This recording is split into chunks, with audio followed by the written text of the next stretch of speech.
तर नमस्कार. हे आत्ता जे शॉवर चालू होता ना, तो धबधब्या टाईप पडत होतं जे पाणी. ते पाणी का पडत होते? कारण त्याला CPVCचा 1.5 इंचीचा ब्रास एल्बो तुटून गेलेला होता आणि प्रेशर पंप असल्याने तुटलेला होता तो. आणि हा लोकल कंपनीचा ब्रास एल्बो होता म्हणून तो तुटला. अशा प्रकारे आम्ही रात्रीचे 12 वाजले होते. त्या कस्टमरने 11:50 झालेले होते. तर त्यावेळेला आम्ही कस्टमरने बोलवलं होतं.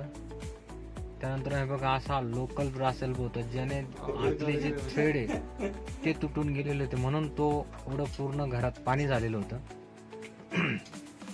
त्यानंतर आम्ही त्याला खोलून अशा प्रकारे खोलून घेतलं. हे बघा त्याचे थ्रेडच निघून गेलेले होते आतले.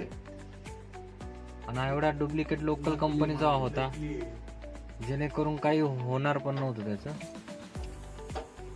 मग त्यानंतर पुन्हा एक ब्रास एल्बो आम्ही अरेंज केला रात्री 12 वाजता आणि मग तो लावून दिला. आणि त्यानंतर कस्टमर बी खुश झाला. पण हा लोकल ब्रास एल्बो असे वापरू नका, कारण रात्रीची कस्टमरला त्रास होते. बघा रात्रभर हे बिचारे दोघ जण पाणी काढत होते कारण पूर्ण घरात पाणी झालेलं होतं. अशा प्रकारे ना खूप कस्टमरला त्रास झाला होता. हे आपण काम नाही केलेलं, हे ऑलरेडी दुसऱ्याने कोणीतरी केलेलं होतं. हे बघा नंतर फिटिंग झाली.